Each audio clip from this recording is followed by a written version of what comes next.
morning. Welcome, everyone. My name's Trav. This is Quantic. Together, we are Ship Guild, not Web3 Matters, but we used to be. And you may Wow. notice something different about today. First of all, I'm kind of on it today. So there's that, but no intro. No intro. Um, yeah, I think that was a positive thing, though, because our intro is still branded Web3 Matters. We don't want to confuse you guys, so you're welcome. We're thinking about you.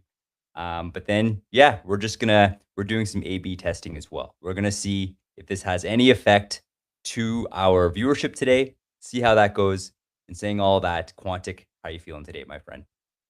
I'm doing all right, Trav. The only thing is that, sometimes you're working with AI and you find very stupid things. Like, for instance, right now, I'm trying to open up a report that I have.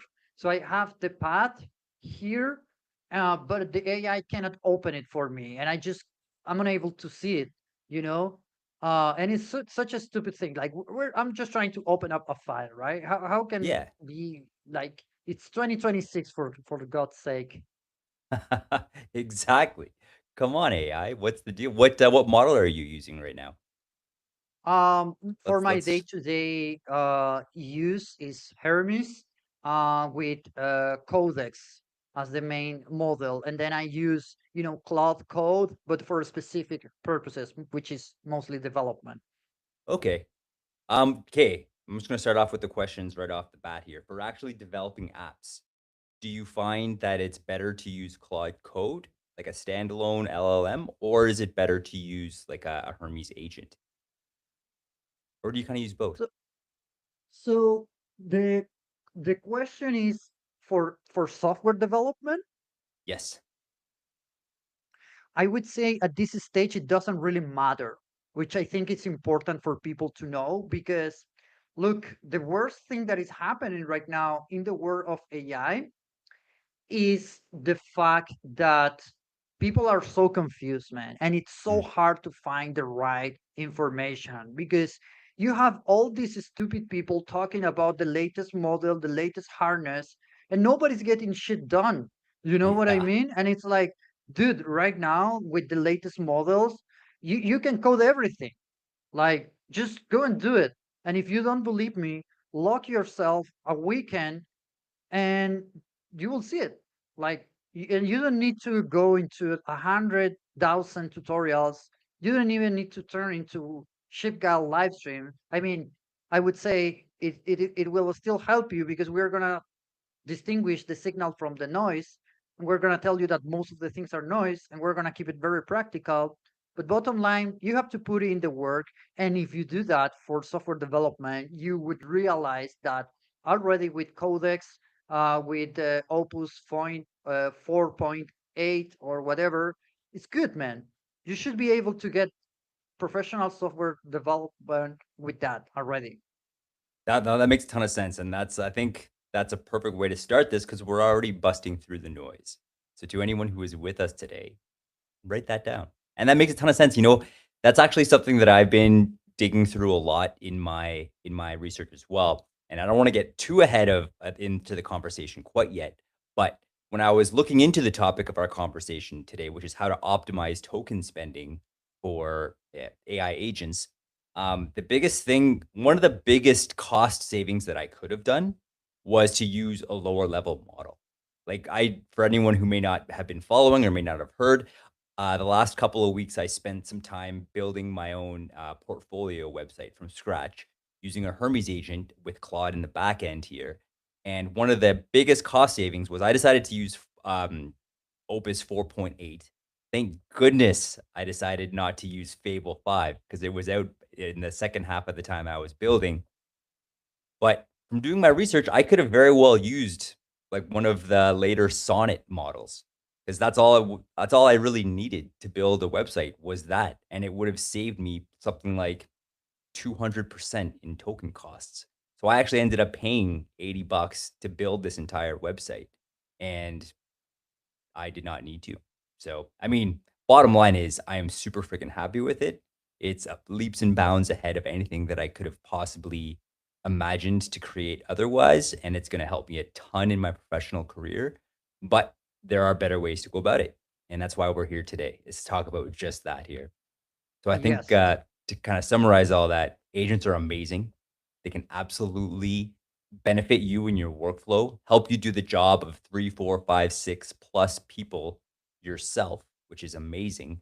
Can optimize workflow in your company, all of these different things here. But if you don't know what you don't know, and these things that you should know will save you a crap ton of money here. So, in saying all that, I'm curious. I want to ask you, Quantic, how was your week? Did you build anything cool? How was your experience with AI? And have you tried any of the these new models that are out now? I have to be completely honest with you. These couple past days, I've been very busy with everything in relation to the hackathon. So it's not like I'm building too much myself here and there, just basic prototypes. And but one thing that I'm looking more into is uh, what I call AI flatness. What is this? This is an effect that everybody who's using AI on a daily basis is going to encounter, which is like, it seems like in theory you have max productivity and an uncapped limit to do whatever, right? But in practice, you can feel very stuck, right? Like you cannot, like, Yeah, look at right now, I was struggling to open up a file, right? And I'm not useless, and my AI are not useless, but it does seems like the more you use it, at some point, you kind of lose notion about very basic systems that you will need in order to not get flat. Like it's just like it feels like I produce code, but the code is like AI slop. I produce mhm, content. The content eventually turns into AI slop, and kind of I get answers from the AI these days, and everything seems slop to me, right? And then I move yeah, to the next model, and it seems like it improves marginally. But then after a couple of weeks, I get the same shit. You know what I'm talking about? Do you feel that way 100%. sometimes? 100%. And the thing that I'm going to just assume, and I'm curious to ask your clarification on this, is I'll start off with me. My own personal experience with AI. I mostly use it from a creative standpoint. I use it a lot for writing. I use it a lot for research and summaries and article consulting and things like that. Also, oh, the biggest one these days I've been doing is writing scripts for videos and video edits and things like that. And 100%. I have to put so much work into it so that it sounds a little bit less like AI slop. And yeah, I still end up having to put some kind of personal, obviously some personal touches on it, which I would do anyways because it represents me. But yeah, and it doesn't matter what model it is either. There's just marginal improvements from model to model, but it's still for the majority of the time AI slop, which is insane. So my assumption is for you, are you mostly using it for more technical applications and are you still seeing that as well? Look, I use AI for everything. Meaning I have like my main AI agent, which is through Hermes, and it administrates a bunch of tasks. Some of them are related to software development. Uh, Most of the things that I do right now is coordination among different stakeholders for different projects, including ShipGuile. Mhm. Um, so I would say my use of AI is pretty much always the same, meaning I have some basic assistant for context that needs to have all the information. Then I ask things, then I will act based on that. And then it will support me with a specific task, such as software development, content creation, and research. I'm doing a lot of research these days. And for research, it's like very good. Yeah. For the rest, it can also be good, but bottom line, to kind of um, wrap it up, and in relation to what you mentioned, it's like I feel like at this stage, I'm saturated with each task. I really need to put in some effort, considerable effort, to get it work properly, despite all this time, despite all these models, despite all these systems. The problem, though, is that in order for us to really get to the bottom of this, it's hard. It's not gonna Yeah. be like we can just perform a few experiments. I think you have to run more sophisticated tests with multiple LLMs to really get some very good data that is going to explain to you what is happening behind the scenes. And in today's live stream, if you're watching this, we're going to talk exactly how you can start doing that for optimizing your spending, right? When you're using AI, you're spending money. We want you to make the most out of it by spending the less amount of money. And today we're going to share a few tips that I found that can be of use. And we're going to discuss your situation, Trop. So let's do the following thing, because I do have to go outside 1 second here. Sure. But in the meantime, perhaps what you can do is introduce the website and the amount of time and money that you spent in terms of AI credits to build this. And I'll be back in, let's say, 2 minutes. It's not going to take much. And I'll ask about the spending part. And then we will optimize from your specific case, and then we will show like a general framework that you can apply. How does that sound? That sounds great. That sounds great. I'll pull up my website right now and I could show our viewers what it was that I was actually able to build here. I'm on Right. that. All Okay. right. Excuse me for a second, but before that, please, to the people that are watching this, it's a beer market.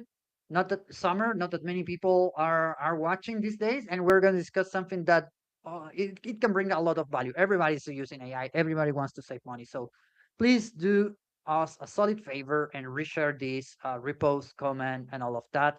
Um, if I can get Trav to give us some tokens, we will get that. I cannot make any promises though. I'm just joking. We will see how that goes. We will have some Shipgal updates by the end. That's for sure. 100%. And yes, we always have some tokens on standby to give away here. See you in a second there, Quanti. Awesome. So everyone here is with us right now. Here is the website that I spent my time building here. Let's do this here. There we go. See me? I think so. Perfect. So actually, first here, let me geek out with you guys a little bit here. This is what I did. Hold up. I'm just gonna refresh this and check out this intro. Oh yeah, that's pretty cool here. So, yeah, my last portfolio website, it was crap. I'm even happy to throw out the name of the provider because if there are any other video editors here or anyone who wants to show their content on an actual portfolio website, Card is the site, CARRD. It was atrocious. It was just it looked not good. Um, very kind of juvenile. All of the video, like the actual site, even from day one before I loaded anything on it, even though I did pay to have like a higher level subscription to this site, it took actually over 60 seconds for the actual page to load. And that was before I put any videos up there at all. So that alone was just like a deal breaker for me. But then also as time went on, um, the actual videos themselves, 2/3 of them wouldn't work. There's a way that you can do it where you load them up to a Google Drive file and then embed the link into the website, and that's what I did, and it worked great for 50% of them or 60% of them. The other 30% it did not, and after about maybe 6 months, all of the videos came unaligned. So half of them were cut off, half of the screen was black. It was just very unprofessional for what I wanted to actually have as a means to try and get more clients, get a job here.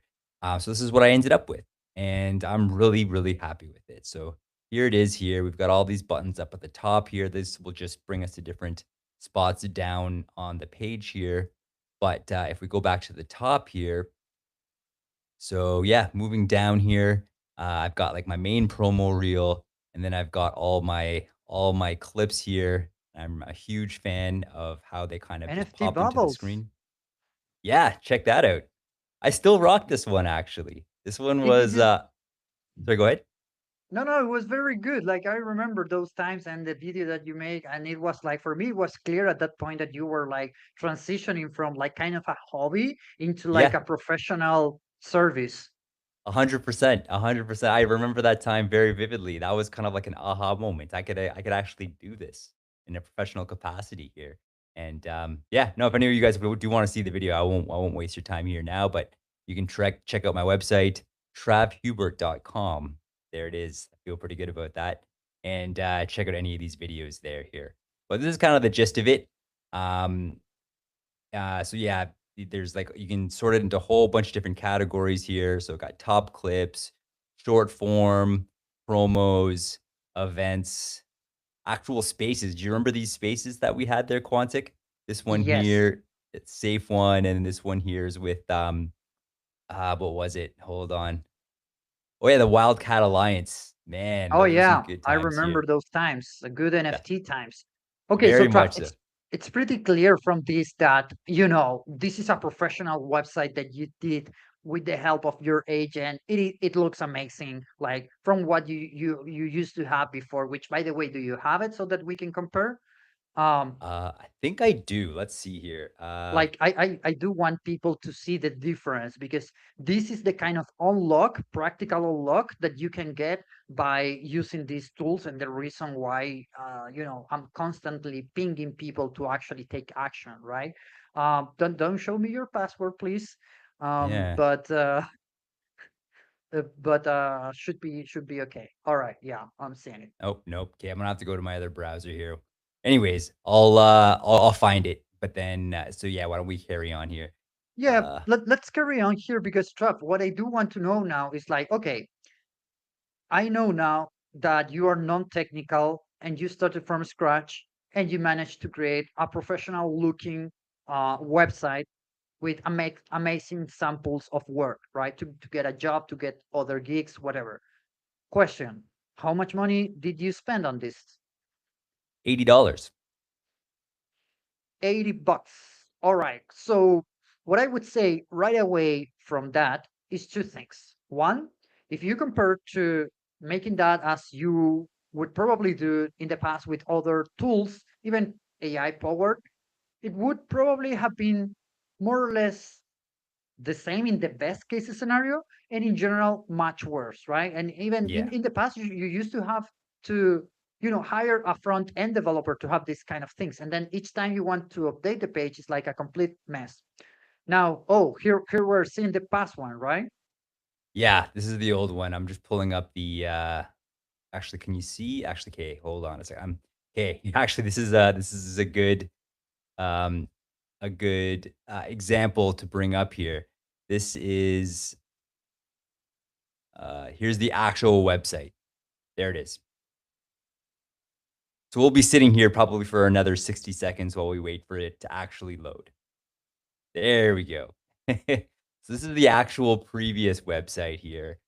I mean, it's kind of cool, but really it's No, not. it's not. No, it's bad. Here it is. And like when you actually play it, We're ripping some it's packs. like cut off So, at the top. It's like, and some of No, them it's don't even awful. play. Like Look, yeah, it's bad. that's that's better than having nothing. If you have nothing, then go ahead, like Hmm. start somewhere, right?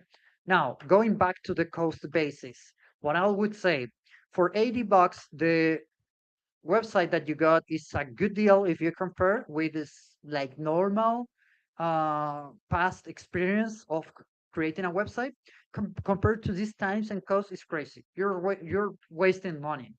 Yeah. Now, I would suspect that the reason you are overspending this time is because you were doing this by having some sort of LLM wired through Hermes. Are you using Correct. Hermes for this? All Yes. right, but that LLM is wired through an API per cost basis, right? Per token. 100% yes. And that's Okay, the thing. there you That's go. specifically for Claude. Um, and we'll get into this. We'll get into this later. But I potentially may have found a workaround for that. I still have to test it, but I'll give the guy a shout out who hooked me up with some insight into that. But all that to say, that's for later on down the conversation. But make sure to stick around if you are interested in that. We'll share everything with you guys here in a moment here. But to answer your question, to get back to the line of conversation, yes, I use Claude in the back end, but it was through the API connection, not the your typical subscription based connection. Why? Because that's how it works for Claude. Unlike ChatGPT, it's there's like an actual integration with ChatGPT so that you can use the subscription and not have to pay for go through the API and use the token spending that way. It, Okay. Yeah. Then the question is, why are you using that when you could go with Codex and have a flat? For me, I was ignorant. I did not realize it was going to be more expensive. I thought it was still going to be pretty straightforward because I assumed building a website was going to be pretty basic. But then also for me, a big thing was all of I've still used Claude to basically come up with a banger first prompt to then put into Hermes. So like Hermes actually executed it, and I did a ton of the prep with Claude. So that in itself saved me, like, it could have been so much more expensive if I decided to do all that prep with, with Hermes. And one other thing to answer your question is, um, this is strange, but it's realistic, is that my Hermes or my Claude LLM, it knows me. Like, I've put a lot of effort into letting, like, basically programming my LLM so that it understands my preferences. Um, like, I already have a bunch of rules set with it to try and minimize that AI slop that comes out the other end. It knows my history, it knows my goals, it knows, like, I've also created a skill actually, which I'd be happy to give away on stream if anyone's interested, but a very, very strict protocol following, uh, um, it's a skill to for research to actually make sure you have verifiable sources and Okay, quality. but this is a very long ass answer to the question, which was basically, okay, you went for the paid API when you could have applied the flat rate and save, I don't know what is the percentage, but it's like 1/4 of the total budget, Yeah, mostly because you just didn't do it. I'm not sure that's entirely correct. It wasn't like I just didn't want to do it. I just figured that I would have a better product if I use Claude because of all of the prep I've put in with Claude, if that makes sense. Okay, I think, yeah, because we need to, in order to help people Yeah. understand what's going on, we need to first understand ourselves and why we are taking the decisions that we are taking. So let's take a step back. If I understand correctly, you did a prep work, which essentially reduces to having a master prompt to create your website. Am I correct? Yes. And that prep prompt, you did it with Claude Code, right? Yes. All right. My question again, what prevents you to switch to Codex Mm, and do the exact same thing that is included on the flat fee of $20? yes. What is it? I totally see what you're saying now. For me, it was ignorance. I didn't know it was gonna be a cost benefit solution to. Got it. Yeah. Okay, okay. I get it now. Thanks for clarifying because I don't want to give the impression to people that there was something special about using Cloud Code Mhm, versus Codex at this stage. Although there is a very important point that you mhm. mentioned, which is since you have been using Cloud Code for a while now, you feel it knows you, and if you ask it, it's gonna tell you very like things that actually prove that. Am I correct? Correct, yeah, exactly. Okay, so I want people to pay attention to this because this is very important.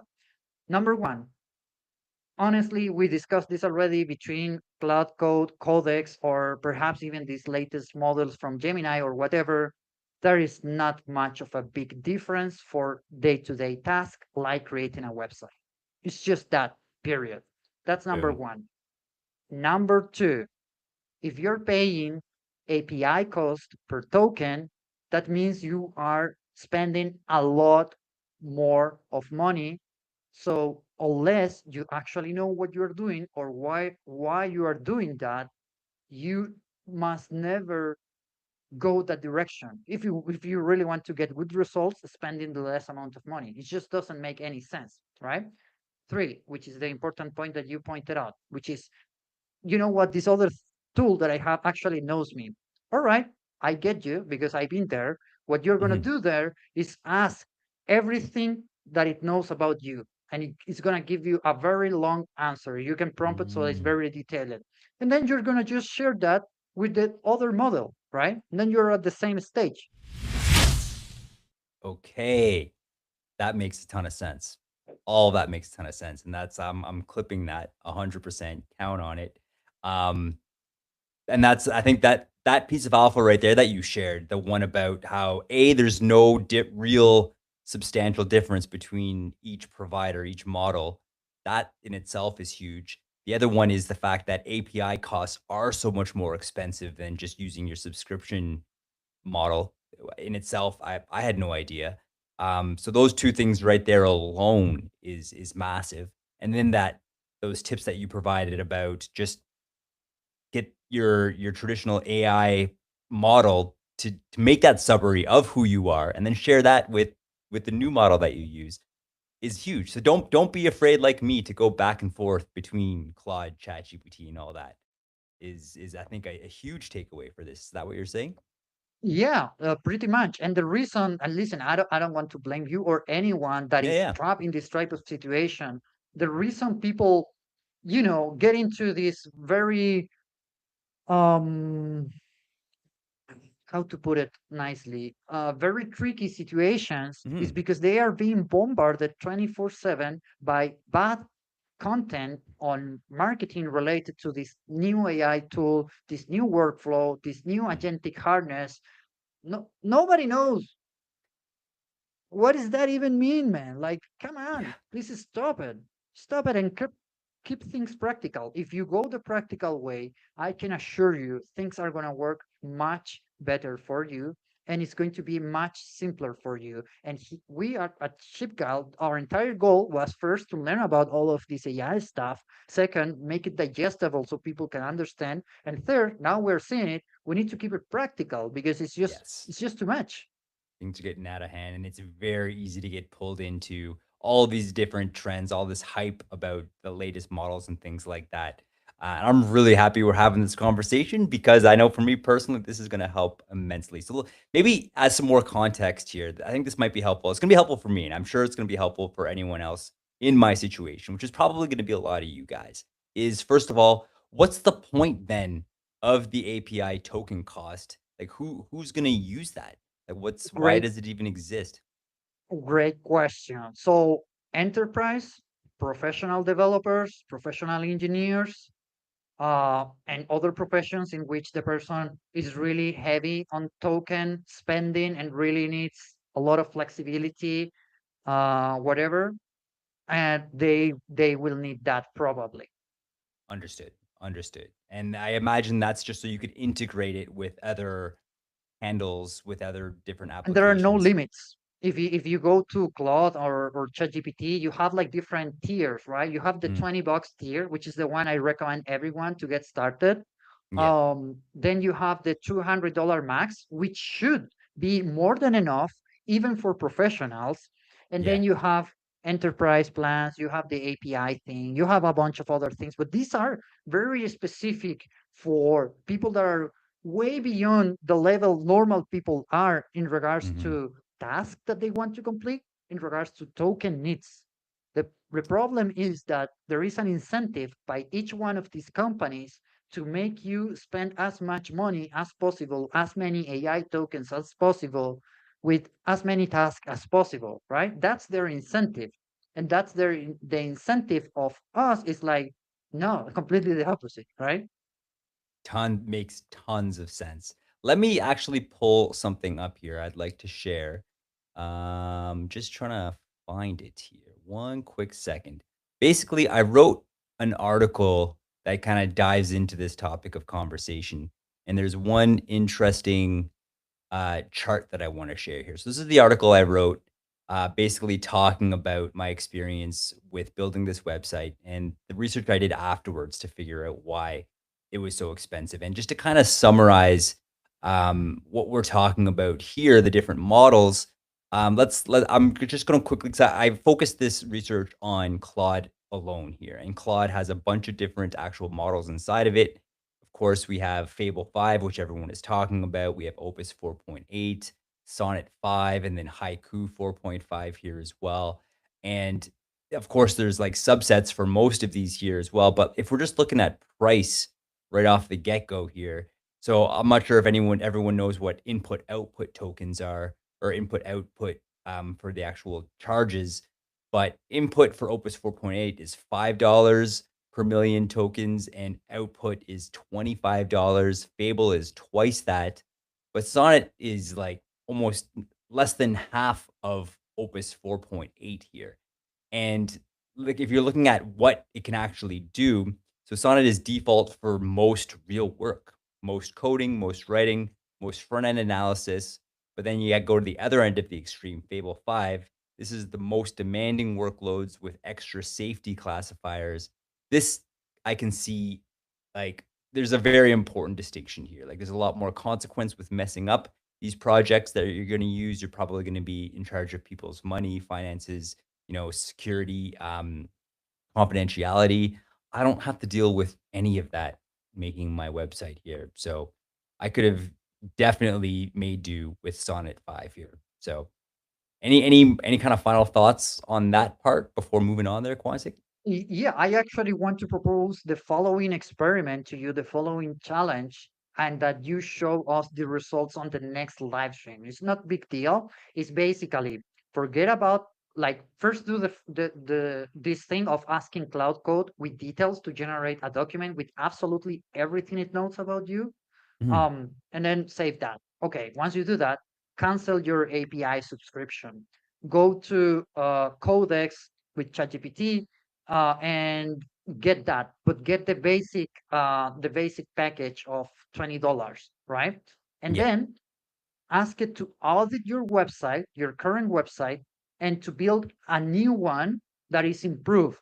I don't know what it's going to find, right? But the point is that once you ask it to build one that is like improved, you should be able to see either better or something very similar in terms of Mm. like, result. And then you would be able to verify on your own with data that you can actually get that type of level of work that you want for your professional website for less than $20, right? Okay. Consider it done. I'm excited. If you guys want to see the results from this, definitely tune in next Friday. Well, I'll be showing that here, and put a mark down in this part of the conversation so I know to come back here and actually make it happen. Yeah, and the next thing that I wanted to show at some point is the analysis that I have run to show you how this thing of, building with AI and using all of these LLMs through Hermes, whatever, how can be massively different in terms of spending of AI tokens. And I want to show like some of the details and complexity and why I think there are very simple tips that people should apply instead of Mhm. going this rabbit hole of token optimization, which is really, I think, for very nerdy people that want to spend a lot of money. So I think that, we should cover that at some point, but I don't know if you want to cover something else before that. Well, let me ask a clarifying question here. So, I think the 2 different scenarios you just shared seem very similar, but I think there are some important distinctions here. So, basically, we're talking about how to make how to spend less if you're using less tokens if you're using the API connection, but then also, even if you're using, like, a subscription model, there's benefit to trying to make things as efficient as possible, right? So you don't kind of hit that cap midway through the month. Am I explaining that? Does that sound accurate or am I kind of off? No, I think that makes sense. Got you, got you. So just all that to say, the thing I want to make clear is that even if you are not using the API connection and spending per token, it's important to know this stuff because even with a subscription, even with a $20 subscription to ChatGPT or Claude, you want to make these processes, even though you're not paying per token, you still want to make it efficient. Otherwise, you're gonna run out of I guess, capacity of your model, and Yes. you have to wait till the So end of this the is the month. thing though. Like what has been happening is an effect from San Francisco culture. These guys, they pay rent of 10K for living on a miserable room, single room, right? Yes. So they have a very different concept of what is spending money on things, including tools. So they will go about this AI token spending, and it's like, yeah, I spent 2K to get a website, and they're like, oh, okay, it's still cheap because my developer charged me 10K, right? And then it doesn't feel like it's real, but it's real for them, right? But the Yeah. rest of the normal people, we want to help them get started. We want to help them get used to building with this in a practical, meaningful way. And you can start with $20. And I would argue you don't need more unless you're on a very uh, heavy use of tokens like situation, right? Which is most of the cases not the truth. And what Mhm. has been happening is that people are telling, yeah, I started with the $20, but I maxed out. So then I went to the $200, then I maxed out, and then I went to the whatever API enterprise plan, right? And Yeah. their token spending goes like this, but their productivity and the shit that they get done is just not showing up, right? And Mm. in most cases, normal people with this basic subscription, you can get everything done, like at a Okay. professional level, right? And I want to show you some data that would back that up within a few minutes, if that's okay for you. Yeah, you know what? Let's jump right into that because I think you All painted right, that picture very, very clearly. I think this is kind of the core of this conversation and the core of our goal that we wanted to share right now is that right. 99% of the people watching this live stream right now, and to the 100 people who are with us just on X alone, I just want to thank you guys for being here with us today. This is exactly the point that we're trying to communicate to you. So if you're going to pay attention to any part of this live stream, pay attention to this right now. And the point we are about to prove is the fact that 99% of you can get every single thing, every single productivity hack, every single build, all of this done simply with the $20 a month model. You don't need to jump up the $200 a month model. You don't need to jump up to the enterprise plan, the API spending. It seems pretty crazy. So yeah, let's dive right into that there, Quantic. Awesome. Yeah. So what we did here as an experiment is to basically, I'm using Hermes every single day. I use it with ChatGPT 5.5 via OpenAI Codex all out. Um, Everybody can do this. It's not even a technical thing, and it's not expensive. And Mhm. what I'm about to show you is that you can get good results just with this. Now, we're going to go into the details of how you can optimize this token use such that you do not go broke and you do not max your $20 plan. That's kind of the goal here. So the first thing I think you already learned, do not go with this API or per token cost basis because it's not going to work. Trav already showed you some data around it. Next week, we're going to prove that you can actually get the same result by reducing, by switching to a flat fee. Okay, now what is this? What you're seeing actually is one of the many reports that I asked my AI agent to do for me on a specific things that I'm researching. In this case, I wanted to do a real example of token expanding and internal logs of the system to see what is really being used and what is really happening behind the scenes, such that I can understand where is the spending coming from and what is happening in the system that is making me spend more, right? Um, and the executive summary, I'm going to just read it here, is the main cost driver in real agentic AI work is not usually the final answer. It is repeated context plus tool loops plus long session state. Okay, let's go over this because this is the critical part that makes people get lost, right? Yeah. Repeated context, tool loops, long session state. All of this Yes. in plain English means having sessions that are as long as the history of your life with AI, right? In one chat, that's not good. Yeah. Two loops mean if you're interacting via Hermes or other agents, they will call tools, right? Right. And depending on the type of task that you ask to complete, they can use it within a loop. They can use it one and other time without optimizing anything because they are just trying to satisfy the goal that you provided, right? So you must be careful about that. And the repeated context is literally that. Like you don't need to over explain things. You don't need to provide the same context to the same chat time and time after again, and a lot of people fall into the trap because they do not understand basic things such as context window. Um, I think you will have here a table with the different metrics and the actual value from, certain interactions that I've done with Hermes. As you can see here, the recorded marginal cost is zero because this is is routed via subscription included model, meaning I have $20. Hermes is going to try to achieve all this goal using this LLM with this subscription, and that's it, right? I do have something called a fallback, meaning if I spend all my tokens there, I do have other models that can continue the task. That way I don't get stuck.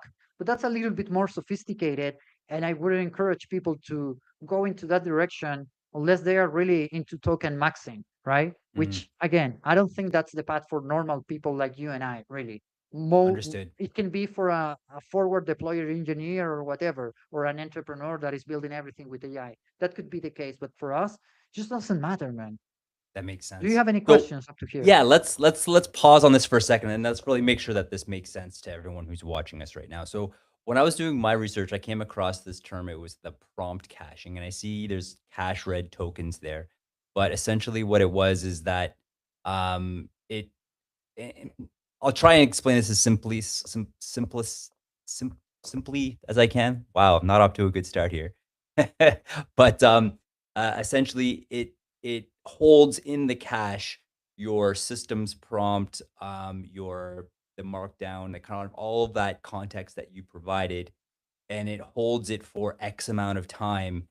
And um, but once that time passed, it has to re-access that stuff to kind of remind itself what all of the instructions were that you gave it. And every time it does that, it it charge you are charged X amount of tokens. And it can become quite lucrative. So so first of all, before I carry on from that, is that did I explain that right from your experience? Okay, two things. I think more or less, roughly, yes, correct way of explaining it. Second, you are right there when it comes to like the key thing. The key takeaway of this live stream perhaps is about prompt catching. And as you can see on this table, in this case, catching changed for a Sonnet-based model, the cost from $7.5 to 1.5, more or Oh less, wow. dollars. Okay. This is incredible difference. And Yeah. this is if you're running a startup, this can kill your startup or make it thrive, right? So this Yeah. is no a small thing. Now, what is prompt catching here? In this executive summary, I prepared a few definitions and glossary because since things are a little bit tricky, it is better to have a very concrete explanation and definition Yes. for each one of them, and we're gonna go over some of them. So prompt catching, provider side reuse of repeated prompt prefixes such as system prompts, tool schemas, or stable session context. Cached tokens are built cheaper, and that's the key. Okay. So essentially, I think the big like macro point we're trying to make here is that every time the LLM has to access a tool, access a prompt, access a like a system prompt, any of these things, it costs money. And the more complex the prompt, the more complex the context, the more frequently it has to do this, the more expensive it's going to be. Does that Yes. kinda summarize all of that up? And so sorry, go ahead. Yeah, and just to connect with that, which is this other thing. I don't know if you saw the past week or 2 weeks or 3 weeks, whatever. There was this boom about agentic loops, which is like, oh, you don't even have to prompt now. You just have to do agentic loops. That's how it works. And then everybody started asking, well, what is this thing? How do I do it? And then Yeah. all the social media AI influencers came with their bullshit GitHubs made by AI, by the way, with, oh, this is the final loop that you will ever need to implement. You know what? You want the reality? An agentic loop is the repeated cycle. Model thinks, calls tools, receives the results, thinks again, and then calls another tool. But the reality is that agent loops are useful but can run up spend quickly if not capped. So this is Mm, another way to incentivize people to not get more shit done, but to spend more AI tokens. Mm, interesting. Okay, I'm seeing some of the mechanisms that are baked in here and some of these narratives that seem to be their priority seems to be to get people to spend more. So that's something that I'm going to be taking away from this is just always make sure to kind of second guess what you're hearing and really try to understand it and then apply it to your situation. Do you even need this or is this going to just make your situation more complicated? And actually from our last live stream, that was a big takeaway from that one too is Yeah. don't overcomplicate things.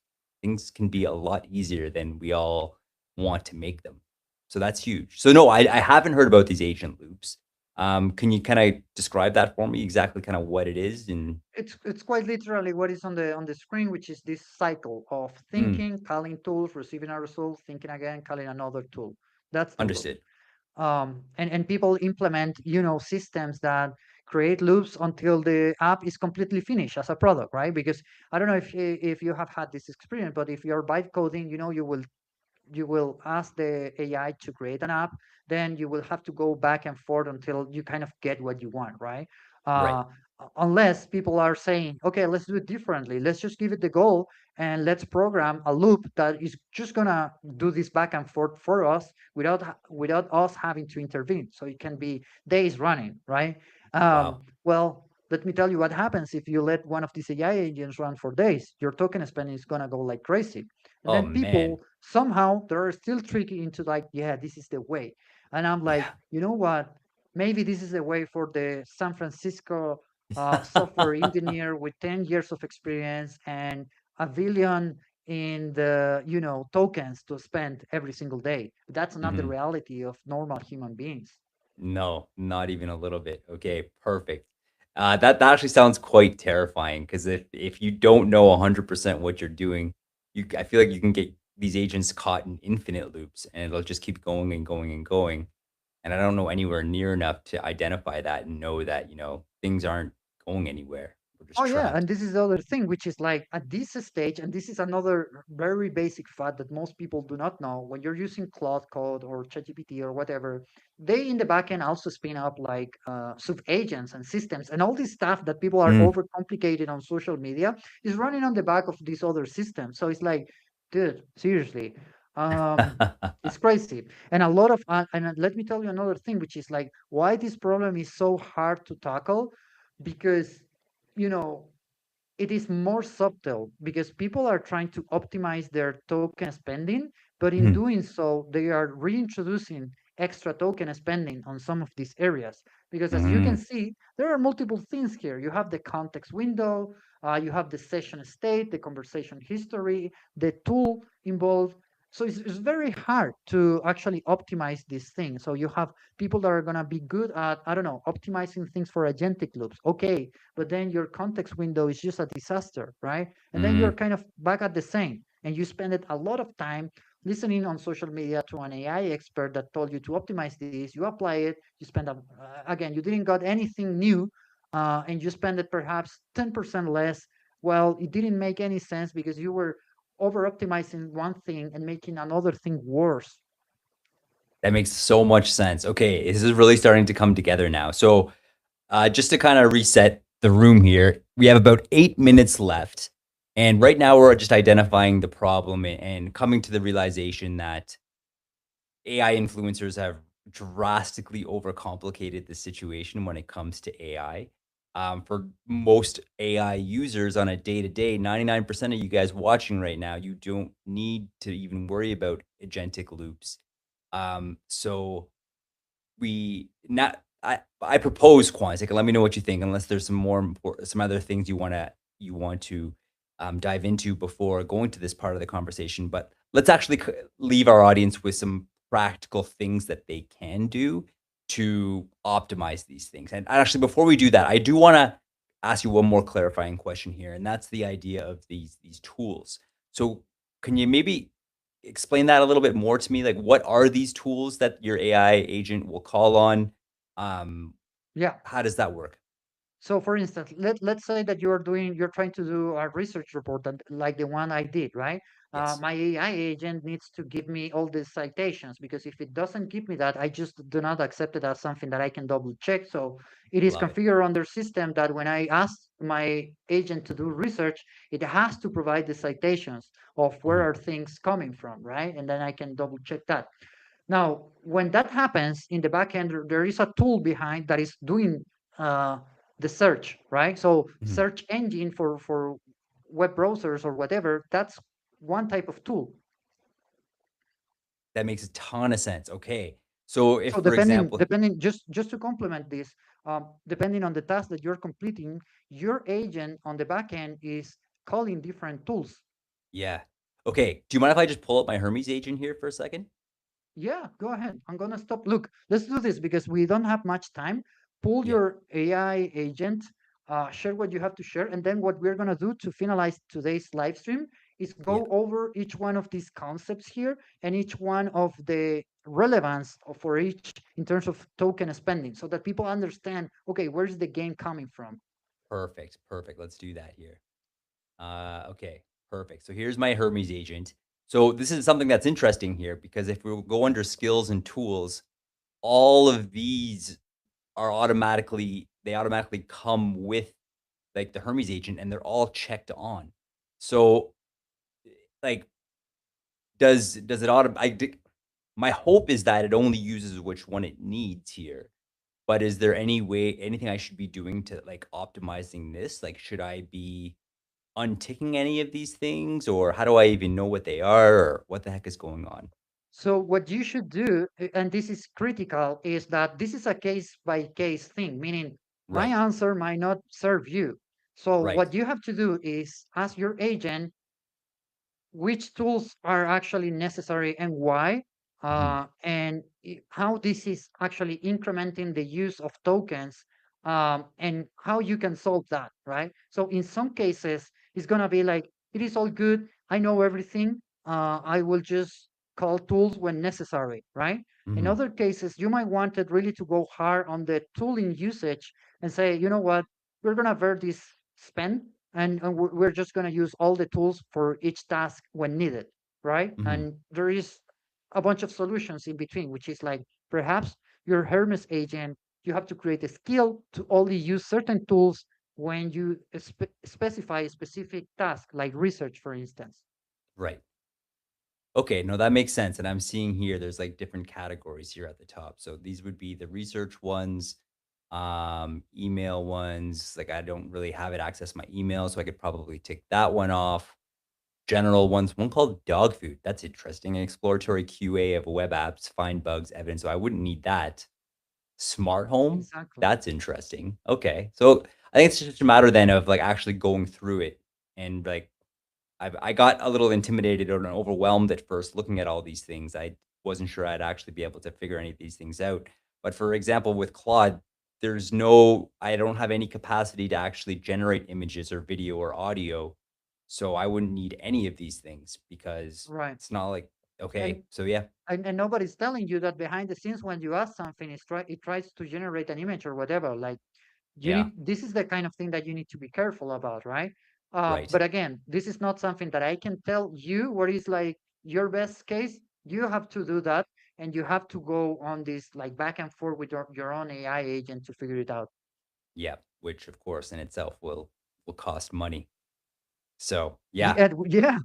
But I yeah, mean, that's, look, and this is something that I want to be clear. I'm not saying use less AI to spend less money. I'm saying use it in a way that you're conscious about what is it that you're doing. And actually, I think that is a very good use when it helps you for critical thinking, for first principle approach to things, for system design, right? Everything is mhm, reduced to systems that optimizes things around certain goals with this AI thing, right? So how you're going to approach that, I don't know, up to you, right? But have these conversations with your agent. 100% I recommend that. Now, okay, um, let me move and finish this table with definitions. So we have token. This is like the most basic thing, right? Which is a chunk of text the model reads or writes, roughly a piece of a word or punctuation. So providers build by tokens. This is the most basic thing that I think everybody understand, right? mhm, Not by messages. So this means that if you want to communicate something, but you know, you are more succinct, how does that going to impact? That's the question. Interesting. So if you want to communicate something, but you're more succinct, meaning like the prompt can be shorter and more concise, Exactly. like will that actually save you money in the end? Exactly. That's the question. And the answer is that, as per this report, long inputs and long outputs both cost money. This is Of course. critical. If Yes. you're gonna if you're gonna provide a task to an agent and your explanation is a wall of text, let me tell you something. You're not doing it right. Now, the opposite is also true, meaning you're very succinct on your prompt, but you're letting your AI agent giving you a very long answer that, it takes minutes to read. That's not good for you as well. Mhm. Okay. So what's the trick then? The idea is try to make both as concise as possible, the Yes, input and the output. Any yes. tips on how to do that? And my agent is trained such that I can communicate with very few words and it's gonna kind of catch up what I'm talking about, right? The Mm, context. And at the same time, it is not allowed to give me a wall of text as an answer. mm. If it really requires a lot, it's only because we're doing research and we're creating these reports. Okay. So is it as simple as just telling your agent, I want your output to be as minimal as possible. Keep this as a rule moving forward? Or how would we do that? I do that. However, other people might prefer with more context. So you might be more nuanced into that and say, you know what? When I ask you a question with no further context, be brief. But when I ask you a question that is related to, I don't know, research, please expand yourself because we need the details, right? So again, this Okay. is kind of up to you. Okay, that's huge. So just to summarize that, the idea is long inputs, so long prompts, but then also long results that you get from your agent are going to be more expensive. So the idea is you want to train your agent to be able to not only understand the shortest prompt possible, but give you the shortest response possible because that in itself is going to save you a lot of money. Don't let your agent run away with these long pages upon pages of complex answers when you really need a two-sentence reply. And it's as easy as Exactly. just telling your agent that's what you want. Yeah, and it's important that when you tell this instruction to your agent, since you have to, not have only one session, one conversation, because that's a very long context window. What you have to do is to tell it to remember this, so it creates the Mm, skill and it remembers that, so it doesn't okay, make the mistake again. understood. Okay, that's huge. That is a huge takeaway, and I'm Right. grateful for you And saying that. And then, okay, just to finish here, this real quick, we have, in terms of categories, the input tokens, which is everything you send to the model, right? And everything has a cost. And then Yes. the output tokens is the text that the model generates back, everything, right? The answer, the code, the report, everything. And then you have something hidden, which is, what people usually associate to their actual cost, which is, okay, I'm using Mythos 5, Fable 5, whatever the name is super good. But you know what? It's super expensive. Why? Because it's like smarter. Yeah. That's the way people take it, right? So the reasoning tokens are hidden or internal thinking tokens used by reasoning models. The user might not see them, and we're fucked Mm, because of this. This is a problem. So if you can build anything that helps you control this, then it might save you a lot of money. But again, this is only relevant for people that are heavy on token spending. And yeah, one practical way to treat them is to treat them as output costs unless the provider clearly says otherwise, which is never going to be the case. mm-hmm. 100%. So just I'm starting to get a really good sense of why these big AI companies, OpenAI, Anthropic, are being so proactive with getting pushing out later and later or newer and newer and newer models is because they can make them seem all hyped and flashy and brilliant and all of these things, but they can charge you two, three, four times the Yes. amount for all of these hidden token costs, all these extra output costs, and just essentially generate more revenue for themselves. Where we've already established in the beginning, for most of the people watching this, they're never going to need these No, ridiculous models here for the things that they they don't want need to it. do. They don't need it. Like focus on getting shit done, and you will see things as they are. Yeah, Um, you don't need the latest model to create professional software. You don't need it for a professional website.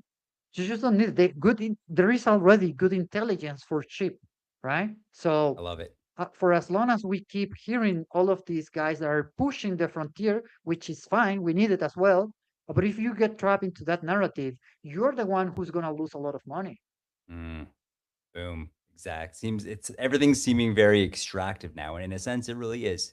We can't because they forget are that. incentivized. Yeah, What else are they going to do? Like they have a business to run. Their business is to sell AI tokens. 100%, 100%. This is all going into that AI bubble conversation we were having not long ago here. And this is very important for all of our audience and myself to freaking understand and comprehend this. So I think this was a very important conversation. And Quanta, I'm really excited to be sharing this one with the world. I'm definitely not only going to be posting clips about this because there are some really important points that our community absolutely needs to be aware of, but then also longer form content. I think is going to be really important that we get into from this as well because this whole conversation, in order to understand the big picture, you do need to understand these nuanced topics of like input tokens, output tokens, the prompt caching, all this stuff, because then it's just going to make things so much clearer that we don't need to fall into the hype of these latest models, the Chat GPT 5.6, friggin' Fable 5. Like that does not matter to us, and it's just going to cost a ridiculous amount of money to use. Um, but then this all of these promises that AI has been bragging to us about, that it can save us time, it can do the work of all these employees for one person, that's already available to all of us at a very reasonably cheap price with a price tag on top of it. Like we can Yeah, do everything we need to do for 20 bucks a month. And I think that is a very important message for all of our audience yeah. today.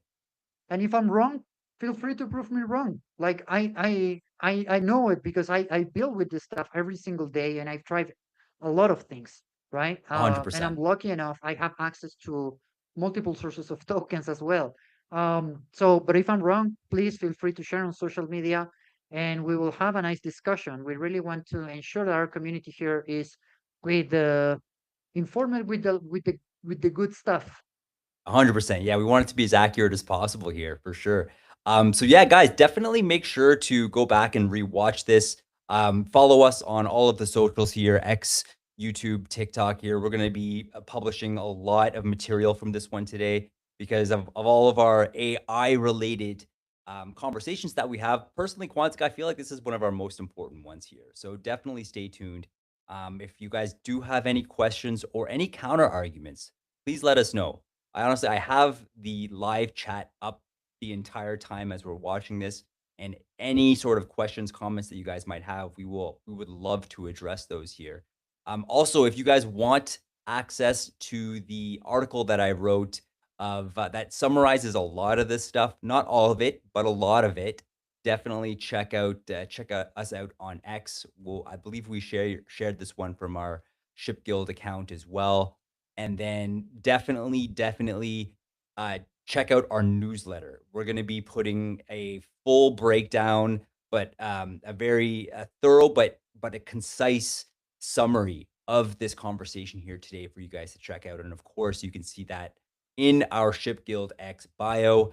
Our subscription link is there here. So any final words before we sign off here today, Quantic? Any final message you want to share with our community? I really think that people have to start taking action, and one of the things that they can do is, also supporting us, and by going to the Shipgal page, subscribing to the newsletter, leaving comments, and share their perspective and their experience as well. Yeah.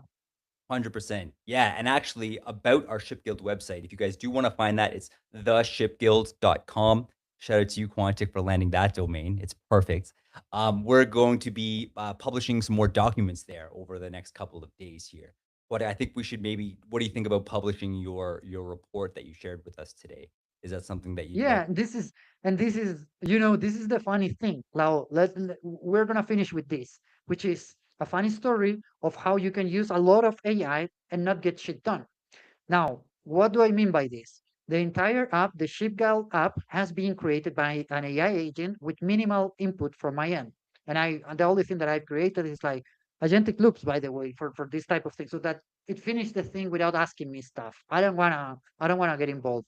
The thing is though that it created Nice. this. We have an admin panel for the app in which we, as owners of this app, can upload content that people can unlock by holding ship. This is very important for everyone that's watching right now. Get your ship together, go to the ShipGuile app and unlock those materials because it's key. Like it is a lot of AI token spending that goes into these reports. The point is, I don't have the credentials. I don't know where they are, Yo, you and I don't have need the to ask credentials to upload the for things. for uploading that. I will obviously find it because I'm the owner of the app. But the thing is, like, since we're optimizing this thing of building the app with AI agents, right? We forget about the important part, which is us Mm, actually using it to get shit done. That's the point I'm trying to yes. make. Okay. Okay. That's interesting. So you still have to have somewhat of a handle on the agent. You can't just completely let go and have it do all the things.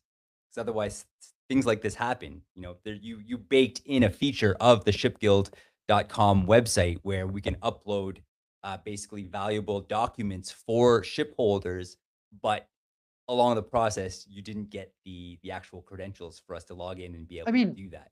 yes, exactly. But I do have them. Like I can Okay. access them. They are secret. They are, well protected because I took care of the security stuff, Of right? All course. of this is because I know the design of the system and everything. Is more about the focus. I Yes. put all the focus on getting the agent to build the stuff without bothering me, and I didn't put any focus on getting the humans on board to actually using it. Yes. Okay. Fascinating. And that's a whole other topic of conversation, actually. The whole Yeah, marketing versus building back and forth that we've seen on the Web3 timeline now for years. So, actually, that could be a fun conversation moving forward, absolutely. especially in the AI context here. Perfect. Excellent, guys. Well, yeah, Quantic. I think that's a great way to end this conversation.